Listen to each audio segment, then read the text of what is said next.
Hello friends, இந்த வீடியோவில் என்ன பார்க்க போகிறோம் அப்படின்னா, அம்மா வந்து எல்லாருக்குமே அம்மா அப்படின்னா ரொம்ப ரொம்ப பிடிக்கும். அம்மா இல்லைன்னா அப்படின்னா இந்த உலகத்தில் நம்ம வந்து கிடையவே கிடையாது. இந்த பூமியில் வந்து அம்மாவோட அன்புக்கு இடம் வந்து பார்த்தீங்கன்னா ஈடு இணை வந்து எதுவுமே இல்லைன்னு சொல்லலாம். எத்தனை பேர் வந்தாலும் வந்து அம்மா மதிய முடியாது. ஏன்னா ஆரம்பத்துலேருந்தே வந்து நம்ம அவ்வளோ அன்பாக வந்து கவனிச்சது அம்மா தான்.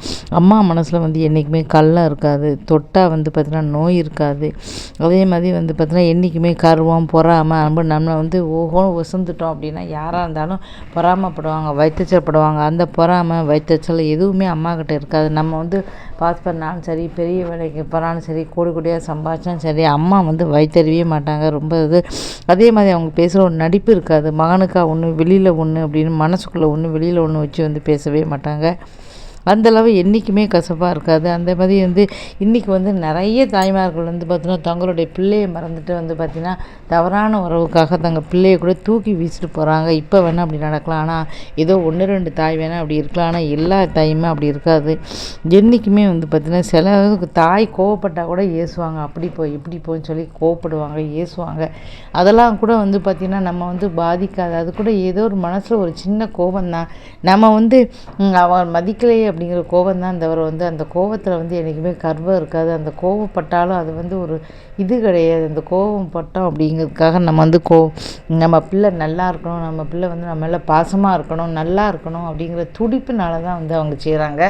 எங்கள் பிள்ளை வாழ்க்கை வம்பா போயிருமோ அப்படி பயத்தில் தான் செய்கிறாங்கன்னு, மற்றபடி எதுவுமே வந்து கிடையாது. அதுமாதிரி அவங்க சண்டை போட்டாங்க இதுனா கூட ஒரு வாதம் இருக்காது. தாய்மொழி போல் சொர்க்கம் வந்து எங்கேயுமே கிடையாது அப்படின்னு சொல்லுவாங்க. உண்மை தான். என்றைக்குமே வந்து சொர்க்கமாய் தான் வந்து இது இருக்கும். என்றைக்குமே இது நரகமாக வந்து இருக்காது. அதே மாதிரி தாய்க்கு வந்து பார்த்திங்கன்னா ஒரு சனி ஞாயிறு என்றைக்குமே லீவு கிடையாது. ஆஃபீஸுக்கு போனால் கூட நமக்கு லீவு இருக்கும், ஆனால் என்றைக்குமே லீவு இருக்காது. என்றைக்குமே வந்து பார்த்திங்கன்னா லீவே இல்லாமல் வந்து பார்த்திங்கன்னா அவங்க வந்து உழைப்பாங்க. ராத்திரி பார்க்க மாட்டாங்க, பகல் பார்க்க மாட்டாங்க. எந்நேரமும் நமக்காக வந்து உழைக்கிற ஜீவன் அப்படின்னா வந்து பார்த்தீங்கன்னா தாய் மட்டும்தான். ஏன்னா எப்போவுமே நம்ம நல்லா இருக்கணும் அப்படின்னு நினச்சி உழைப்பாங்க. அந்த உழைக்கிறதுக்கெலாம் வந்து சில பேர் சொல்லுவாங்க, இவ்வளோ உழைச்சிட்டே இல்லை உனக்கு வந்து காசு தரேன்னு சொல்லி. காசுக்காக உழைக்கணும் அப்படின்னா அவங்க எங்கேயோ போய் உழைச்சிக்கலாம். வந்து எத்தனோ பேர் இப்போல்லாம் வந்து பார்த்திங்கன்னா அம்மா அப்பா வந்து மதிக்கிறதே கிடையாது. அம்மா அப்பா வந்து பார்த்திங்கன்னா மதிக்காமல் வேணுன்னே வந்து பார்த்திங்கன்னா அவங்க வந்து அம்மா அப்பா மனைவி வந்தாச்சு அப்படின்னா வீட்டை விட்டு விரட்டி விட்டுறாங்க. அம்மாவை எத்தனை பேர் பார்க்குறோம். அந்த நிறைய வீடியோக்கள்லாம் வந்து பார்க்க மனசே வலிக்கும். அடித்து அப்படியே வெளியில் அனுப்பிடுவாங்க. நீ வெளியில் போ அப்படின்னு சொல்லி வெளியில் அனுப்பிடுறாங்க. பெண்ணும் வந்து பார்த்திங்கன்னா அனுப்பிடுறாங்க. அதெல்லாம் ரொம்ப தவறான ஒரு விஷயம்.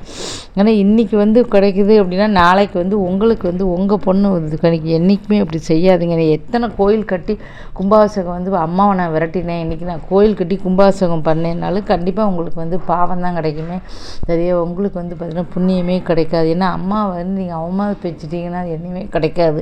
அம்மா வந்து மனசார வந்து ஆசீர்வாதம் பண்ணுமான்னு எதுக்கு சொல்கிறாங்க, மனசார வந்து இந்த தாய் வந்து அதனுடைய வயத்தில் இருக்கும் மனசார இருக்கும்போது தெரியும். தாய்க்கு வந்து எல்லாமே தெரியும். தன் பிள்ளை வந்து நல்லா எந்த மாதிரி போகிறா, நல்ல இதில் போகிறாளா, கெட்ட பாதை போகிறா, எல்லாமே நீங்கள் நினச்சிக்கிட்டு இருக்கீங்க. அம்மாவுக்கு எல்லாமே தெரியும். நம்ம பிள்ளைகள் வந்து எந்த பாதையில் போகுது எல்லாமே தெரியும். அதனால் தாய் சொன்னேன், எங்கள் அம்மாலாம் எவ்வளவோ சொன்னாங்க. அப்போல்லாம் வந்து நாங்கள் கேட்கவே இல்லை, சரி போமா எதையாவது சொல்லிக்கிட்டு இருப்பேன். ஆனால் இன்றைக்கி வந்து பார்த்திங்கன்னா 100% வந்து கரெக்டு வந்து தெரியும். உங்களால் ஒரு சின்ன சின்ன உதவி வந்து அம்மாவுக்கு வந்து கண்டிப்பாக செய்யும். எங்கள் அம்மா எவ்வளவோ சொல்லுவாங்க அப்போல்லாம். இந்த அம்மாவுக்கு வந்து இப்படி சொல்கிறாங்களே அப்படின்னு நினச்சேன். ஆனால் இன்றைக்கி தான் வந்து தெரியுது. ஆனால் இப்போ வந்து எங்கள் அம்மா வந்து உயிரோடு இல்லை.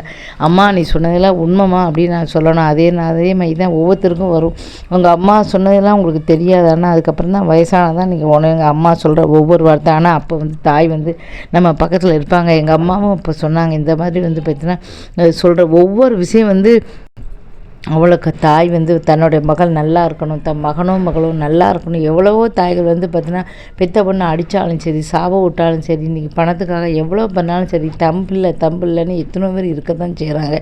ஏதோ 1-2 தாய் வந்து பார்த்திங்கன்னா தன் பிள்ளையை தூக்கி வந்து போட்டோம் அப்படிங்கிறக்க எல்லா தாயும் அப்படி செய்ய முடியாது. என்றைக்கும் தாய்க்கு வந்து பார்த்தீங்கன்னா எவ்வளவோ பாட்டுகள் வந்து வந்திருக்கு. அப்படின்னா தாய்க்கு அன்புக்கு வந்து ஈடுன்னு எதுவுமே கிடையாதுன்னு சொல்லுவான். இன்னொரு உறவு கிடைக்குமா அப்படின்னு கேட்டால் சொல்லுவாங்க, எனக்கு மனைவி கிடைச்சிட்டா அது கிடைச்சி என்ன தான் இருந்தாலும் சொல்லுங்கள், அம்மா மாதிரி வந்து உலகத்தில் யாருமே வந்து கிடைச்சதும் கிடையாது, கிடைக்கவும் மாட்டாங்க, என்னமே கிடைக்க போகிறதும் இல்லை. அதுதான் ஒரு உண்மையான ஒரு இதையும் என்றைக்குமே அவங்க வந்து பார்த்திங்கன்னா எப்போவும் அது ஒரு பிள்ளை இருக்குது அப்படின்னா வந்து பார்த்திங்கன்னா அந்த பிள்ளையை பற்றி தான் எண்ணம் தவிர வேறு எந்த எண்ணமே கிடையாது.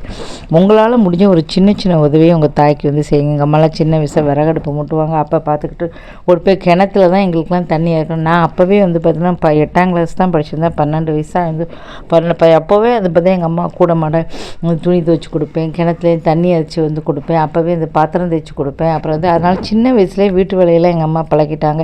ஏன்னா அம்மா செய்யும்போது அவங்க வந்து செய்யணும் என்ன சொன்னது கிடையாது, இருந்தாலும் அவங்க கஷ்டப்படுறாங்களே சொல்லிட்டு நான் பண்ணுறேம்மா, விறகடுப்பு அடைஞ்சு போயிடும், அவங்க என்ன பண்ணுறாங்கன்னா அதே மாதிரி தட்டி அதே மாதிரி ஊதி எல்லா வேலையும் நான் செய்வேன். அப்போ வந்து அத்தனை ஆனால் இந்த காலத்தில் கேஸ் அடுப்பில் நம்ம செய்யும்போது கூட ஒரு பிள்ளை வந்து அம்மா நான் செய்கிறேன் அப்படின்னு வந்து சொல்கிறது இல்லை. ஆனால் அந்த காலத்தில் அம்மா விறகடுப்பில் கஷ்டம்போது ஓடி போய் வந்து செய்வேன். எங்கள் அம்மா போய் ரோட்டில் போய் தண்ணி எடுக்கிறாங்க, வேண்டாம்மா நான் போய் தண்ணி எடுத்துகிட்டு வரேன்னு சொல்லிட்டு 1 கிலோமீட்டர் தூரம் வந்து போய் தண்ணி எடுக்கணும். இப்படி எல்லா வேலையும் நாங்களாக தான் செய்வேன், எங்கள் அம்மா வந்து செய்ய சொன்னதே கிடையாது.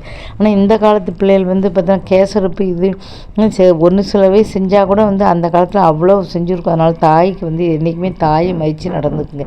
தாய் மாதிரி உலகத்தில் யாருமே வந்து கிடையாது. தாய்க்கு நிகர் தாய் தான், எத்தனை உறவு வந்தாலும் தாய்க்கு நிகர் தாய் தான்.